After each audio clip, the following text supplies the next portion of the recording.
अफगानिस्तान और भारत के लोगों ने हमेशा एक दूसरे का साथ दिया, चाहे बात पाकिस्तान जैसे देश को घुसकर मारने की हो या फिर कोई दूसरा मंच।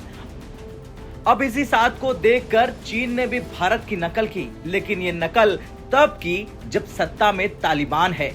अब चीन ने अफगानिस्तान में खेल कर दिया और खबर आ रही कि चीन और तालिबान के बीच राजनयिक संबंध शुरू हो गए हैं। इस बात का ऐलान खुद अफगानिस्तान की तालिबानी सरकार ने किया और कह दिया कि चीन ने उसके राजनयिक को मान्यता दे दी है। हालांकि चीन ने अपने इस अंदर अंदर हो रहे खेल के बारे में दुनिया को जानकारी नहीं दी। अब चीन की तरफ से अगर यह ऐलान होता है तो ये तय हो जाएगा कि चीन पहला ऐसा देश बन जाएगा जो कि अफगानिस्तान में तालिबान के सत्ता में आने के बाद पहली बार तालिबानी राजदूत को होस्ट करेगा।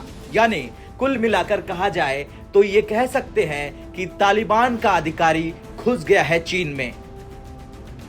अब क्या कहा गया तालिबान की ओर से, ये भी जान लीजिए और समझ लीजिए। दरअसल तालिबानी विदेश मंत्रालय की तरफ से उसके एक अधिकारी का बयान सामने आता है। उस तालिबानी अधिकारी के मुताबिक चीनी विदेश मंत्रालय के प्रोटोकॉल ऑफिस के महानिदेशक होंग लेई ने नवनियुक्त राजदूत अब्दुल्ला बिलाल करीमी से परिचय पत्र स्वीकार कर लिया है। महानिदेशक होंग ने करीमी के आने को चीन और अफगानिस्तान के बीच सकारात्मक संबंधों को और मजबूत करने की दिशा में महत्वपूर्ण कदम बताया।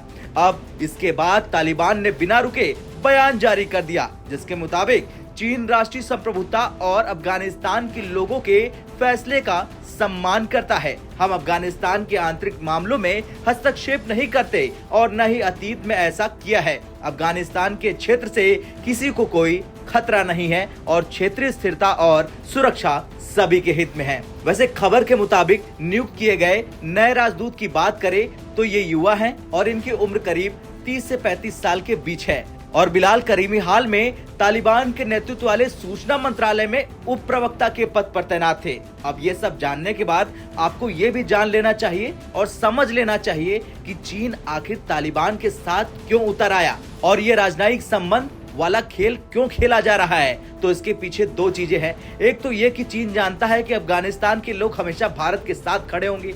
दूसरा ये कि चीन तालिबान की मदद से अपने खोखले हो चुके महत्वाकांक्षी प्रोजेक्ट यानी BRI को मजबूत करना चाहता है, क्योंकि चीन की सरकार ने इस साल अक्टूबर में तालिबान के प्रतिनिधियों को अपने वैश्विक बेल्ट एंड रोड फोरम में आमंत्रित भी किया था, जो सत्ता में लौटने के बाद तालिबान की पहली हाई प्रोफाइल बहुपक्षीय सभा थी। और उससे भी पहले यानी सितंबर में ही चीन ने तालिबान के शासन में पहली बार राजदूत नियुक्त किया था। जिनपिंग चाहते हैं कि तालिबान शासित अफगानिस्तान BRI का हिस्सा बन जाए।